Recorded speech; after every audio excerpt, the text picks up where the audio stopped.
గురుగారు నమస్కారం. ఓం శ్రీమాత్రే నమః. 2026 ఫిబ్రవరి మాసం మిథున రాశి వాళ్ళకి ప్రత్యేకంగా ఈ ఫిబ్రవరి నెల ఏ విధంగా ఉంటుంది? పంచగ్రహ కూటమి తాలూకు ఇంపాక్ట్ వీళ్ళకి పాజిటివ్గా ఉంటుందా, నెగిటివ్గా ఉంటుందా? శివరాత్రి రోజు విశేషంగా ఏం చేసుకుంటే బావచ్చు? ఓవరాల్గా ఈ నెల వీళ్ళకి ఎలా ఉండబోతుంది?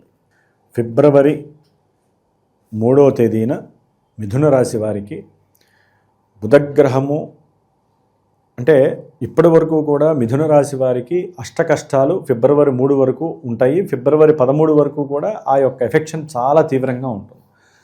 అష్టమంలో ఉన్నటువంటి రవి, కుజ, బుధ, శుక్ర ఈ 4 గ్రహాల మిక్సింగు వీళ్ళకి ఆర్థికంగా కావచ్చు, కుటుంబీకుల పరంగా, బంధువుల పరంగా, వ్యాపార రీత్యా, ఆరోగ్య రీత్యా, ఉద్యోగ రీత్యా, లేకపోతే భూములు, ఆస్తులు, నరఘోషలు అసలు అవసరం లేనివి కాదు, అవసరమే. ఒక్కోసారి వీరికి మృత్యు అట్లా వచ్చి ఇట్లా వెళ్ళిపోయి ఉండొచ్చు. వారి జాతకంలో ఆయుష్ గట్టిగా ఉంటే ఆ మృత్యుకంటక దోషం కూడా వీరిని భయభ్రాంతులకు గురి చేసి లేనిపోని అన్నిటిల్లో అవమానాలు ఎక్కువ పడి ఉన్నటువంటి పరిస్థితి దాదాపుగా ఫిబ్రవరి 13 వరకు వీరికి ఎదురవుతూనే ఉంటుంది.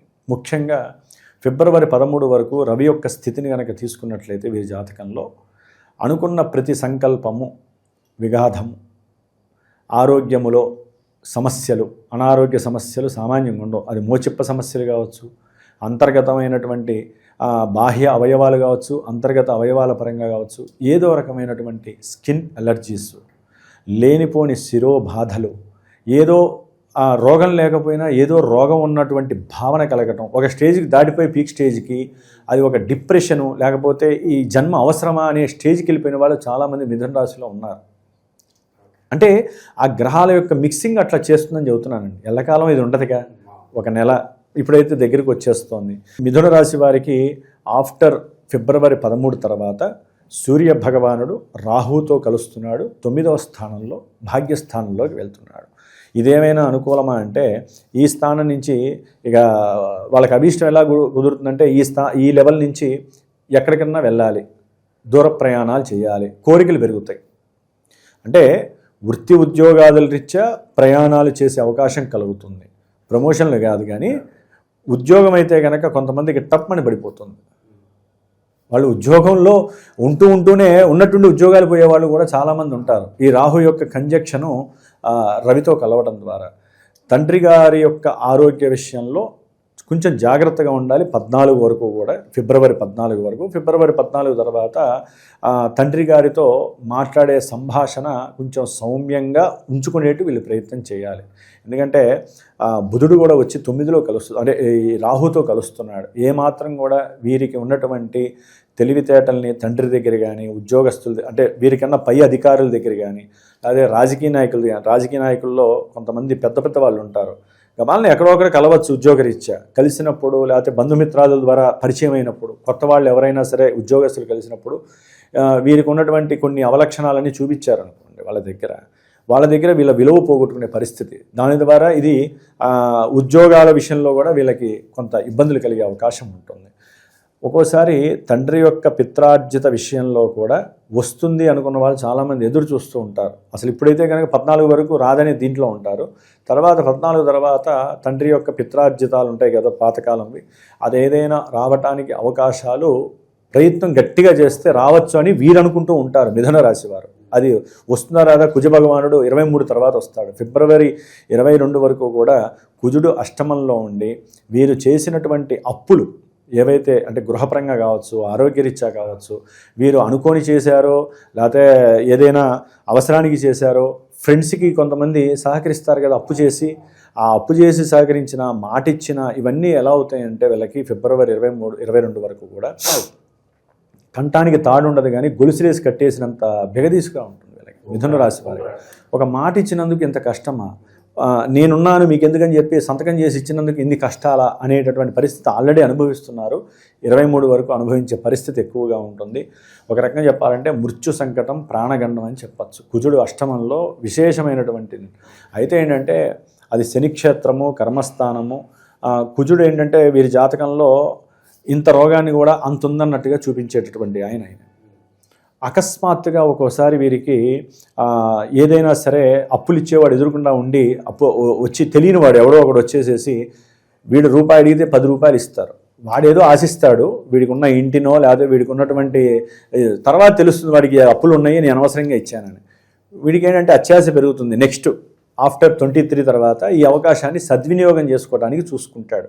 అడగకుండానే మనం రూపాయి అడిగాము సరదాకి, వాడు ఇంత ఇస్తున్నాడని చెప్పి జేబులో పెట్టుకొని పోతాడు. ఇవన్నీ ఏంటంటే చాలా చాలా కష్టతరమైనటువంటివండి. ఈ కుజుడు ఎప్పుడైతే 23 వరకు ఇక్కడ ఉన్నాడో వీరికి కొంతమందికి రావాల్సినటువంటి కొంతమంది డబ్బులు లైఫ్ ఇన్సూరెన్స్లు కానీ లేకపోతే వేరే వాళ్ళ అన్నదమ్ముల సంబంధికులు కానీ ఎవరైనా చనిపోతే ఆస్తులు కలుస్తాయి అనుకున్నటువంటి వాళ్ళకి కొంత ఎదురు చుక్క కనిపించే అవకాశం, దగ్గర దాకా వచ్చే అవకాశం ఉంటుంది. కానీ అంత ఈజీగా వాళ్ళు అనుకున్నంత అనుకూలత అయితే కనపడదు. ముఖ్యంగా మిథున రాశి వారికి ఫ్రెండ్స్ని నమ్మిన వాళ్ళైతే కనుక కంపల్సరీ నష్టపోయిన పరిస్థితి ఉంది, ఇంకా నష్టపోతూనే ఉంటారు. జాగ్రత్తగా ఉండాలి. మీరు ధనపరంగా కనుక ఫ్రెండ్స్కి ఏదైనా మాట ఇచ్చినా ధనం ఇచ్చినా మీకు తిరిగి రావు. అందుకని కొంచెం మిథున రాశి వారు కంట్రోల్లో ఉండండి. ఇది 23 తర్వాత కంపల్సరీ వీరు ఏ కుజరాహుల యొక్క కలయిక వలన ఏంటంటే సర్పదోష ప్రభావం ఎక్కువగా ఉండటం ద్వారా ఎవరో గురువులు చెప్తారు ఆ సమయంలో. చెప్పినందుకు ఏ కాళహస్తి దర్శనమో లేకపోతే కుక్కి సుబ్రహ్మణ్యం దర్శనమో లేకపోతే వాళ్ళ ఇంటి చుట్టూ ఉన్న దేవాలయాల్లో ఏ సుబ్రహ్మణ్యేశ్వర స్వామి ఆలయాల్లో వెళ్ళి చక్కగా ప్రదక్షిణాలు చేసుకోవటము అప్పులు తీరటానికి. ఇందాక చెప్పాం కదా, ఆ సమస్యలను ఎదురడానికి ఏదో మా లాంటి గురువులు చెప్తారు, ఆ సమయంలో కలుస్తారు, అట్లా వీళ్ళు వెళ్ళి కన్సల్ట్ అవుతారు. అలాంటి పూజలు చేసుకొని కొంచెం పూర్వపుణ్యం అనేది వీరికి నెత్తి మీద ఉన్న సమస్యను భుజాల మీదకి తెచ్చుకుంటారు. కొంతవరకు ఆ దేవుడు కాపాడుతారు వీళ్ళని. ఎవరైతే రాజకీయ పరంగా ఉన్నారో, రాజకీయ రంగంలో వాళ్ళ అసిస్టెంట్లు కావచ్చు, బంట్రోతులు కావచ్చు, రాజకీయ పరంగా ఎవరైతే ఉన్నారో వారందరికీ తీవ్రమైనటువంటి ఇబ్బందులు పడే అవకాశం ఉంటుంది. అట్లాగే కొత్త ఇన్నోవేషన్స్ చేద్దాము అనుకున్నటువంటి వారికి విదేశాలలో కొంచెం గుర్తింపు లభించే అవకాశం, అది కూడా అకస్మాత్తుగా వారికి లభిస్తూ ఉంటుంది. అంటే ఒక 3 గ్రహాలు కలిసి ఉన్నాయి, రవి కుజ రాహువులు. కొన్ని సమస్యలు ఉంటాయండి, కొన్ని గుర్తింపులు. ఎందుకంటే వాళ్ళు ఉన్నది శని ఇంట్లో కదా. శని వారికి ఒక రకంగా చెప్పాలంటే 10వ భావంలో ఉండి కొంతవరకు విదేశాలకి సంబంధించిన దాంట్లో కొంచెం కీర్తిని ప్రతిష్టని ఇవ్వడానికి కొంత సహకరిస్తాడు ఆయన. అట్లాగే ముఖ్యంగా బుధుడు శుక్రుడు, వీరు ఫిబ్రవరి 3న బుధుడు రాహుతో కలుస్తాడు. ఈయన లగ్నాధిపతి. కంపల్సరీ వీరు లాంగివిటీ ప్రయాణాలు చేస్తూనే ఉంటారు. దాని తోడు మాఘమాసం వస్తోంది. ఏ కాశీ వెళ్తారో, రామేశ్వరం వెళ్తారో, లేకపోతే ఉజ్జయిని, రకరకాల ఆలోచనలు, ప్రయాణం చేయాలనే తపన. దాని తోడు శుక్రుడు వాహనకారకుడు, ఆయన వచ్చి కలుస్తున్నాడు 6వ తారీఖు. కంపల్సరీ వారు ప్రయాణాలు చేస్తారు, ఆనందంగా ఉంటారు. తండ్రి కావచ్చు, బంధువులు కావచ్చు, వారి యొక్క తల్లిని కావచ్చు, అందరినీ చక్కగా తీసుకుని వెళ్తారు. కొంతమంది విద్యార్థులకి ఉన్నతమైనటువంటి విద్యలు చదవాలి అనేటటువంటి తాపత్రయం ఉన్నటువంటి వారికి వారి సంకల్పంలో అడుగడుగునా కూడా ఈ ఫిబ్రవరి నెలలో ఆటంకాలు ఎదురవుతూనే ఉంటాయి. వీళ్ళు అనుకున్నది జరగదు. తండ్రి యొక్క అనుకూలత కలక్క, వీరికి అటెండెన్స్ సరిపోక, సరైనటువంటి సిస్టమ్ గెయిన్ కాక, చదివిని మర్చిపోవటము, లేకపోతే అబద్ధాలాడి తండ్రికి వీరికి కొంత మాట విరోధం కలగటము, బంధుమిత్రాదులతో ఒక ల్యాండ్ విషయంలో కావచ్చు, లేకపోతే ఏదైనా వీరిని ఏదోటి సూటిపోటి మాటలు అనటం ద్వారా వీరిలో అగ్రెసివ్నెస్ ఎక్కువైపోయి సమస్యల పర్వం అవుతుంది ఈ ఫిబ్రవరి మాసంలో. ఇక్కడ కొంచెం కంట్రోల్లో ఉండాలి. కుజ శుక్రులు రాహువులు కలవటం ద్వారా వీరికి భార్యాభర్తల మధ్య ప్రేమ అనురాగాలు కొంచెం తగ్గే అవకాశం ఉంటుంది. లెక్క ప్రకారం శుక్రుడు అక్కడ ఉండటం చాలా విశేషమండి. విశేషమైనటువంటి షేర్స్లో కానీ లేకపోతే కొన్ని ఎవరైతే డబ్బు పరంగా పెట్టున్నారో వారికి లాభాలు కలిసి వచ్చే అవకాశము శుక్రరాహులు కలవటం వలన ఉంటుంది.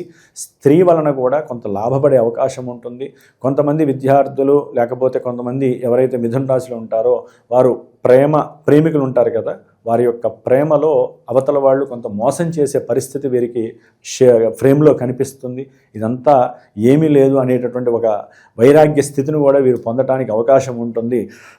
కాబట్టి పంచగ్రహ కూటమి వీరికి పూర్తిగా ఫిబ్రవరి 23వ తేదీ నుండి కొన్ని రోజులు వారికి ఆ సిచ్యువేషన్స్ చాలా చాలా ఘోరంగా ఉంటాయి. ఏదైనా 9వ రాశిలో ఉన్నటువంటి ఈ గ్రహాలన్నీ కూడా చాలా ఇబ్బందులు పెడతాయి. కాబట్టి ఈ గ్రహాలన్నిటికీ వారు వీలుంటే దానం చేయటము, ఇది ఫిబ్రవరి 15 తర్వాత. ఫిబ్రవరి 15 మనకి మహాశివరాత్రి వస్తుంది.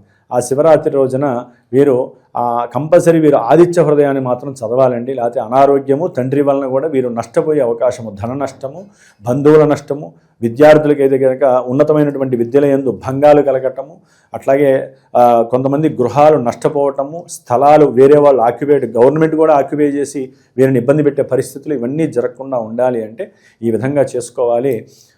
వీరు ఈ 5 గ్రహాలకి జపం చేయించుకోవడం ఇంకా విశేషం. ఇవన్నీ కాదు, ఒక చండీ హోమం చేయించుకుంటే రాహుతో కలిసినటువంటి ఈ గ్రహాలన్నీ కూడా సంసిద్ధమై రాహు ఎప్పుడైతే కూల్ అవుతాడో ఈ గ్రహాలన్నిటికీ ఉన్నటువంటి దోషాలు కొన్ని పరిహారం జరుగుతాయి అన్నమాట. అందుకని దుర్గాదేవి ఆరాధన చేసుకున్న, దుర్గాదేవికి సంబంధించిన చండీ హోమం చేసుకున్న వీరు చాలా వరకు హ్యాపీగా ఉంటారు. ఆరోగ్యరీత్యా గురుడు బాలేదు కాబట్టి ఒక రకంగా గ్రహాలన్నీ, ఒక్క కేతువు తప్ప గ్రహాలన్నీ వీరిని ఉద్యోగరీత్యా, వ్యాపార రీత్యా, పెట్టుబడుల రీత్యా ఇందాక మనం చెప్పిన వాటన్నిటికీ కూడా కొంచెం ఇబ్బంది పడే పరిస్థితి. కాబట్టి అసలు వీరు నవగ్రహ పాశుపత రుద్రాభిషేకము రేపు మహాశివరాత్రికి వారి ఇంట్లో చక్కగా చేసుకొని ఒక బ్రాహ్మణ్ణి పిలుచుకొని చేసుకున్నారనుకోండి, అసలు ఈ దోషాలన్నీ, నవగ్రహాలన్నీ కూడా సిట్రేట్ అయిపోతాయి. శివుడు మిమ్మల్ని కాపాడే అవకాశం కంపల్సరీ కలుగుతుంది. ఓవరాల్గా మిథున రాశి వారి పరిస్థితి ప్రత్యేకంగా ఈ మాసం ఎలా ఉంటుంది, ఎటువంటి జాగ్రత్తలు తీసుకోవాలి, చాలా బాగా వివరించారు. ధన్యవాదాలు. శుభమస్తు.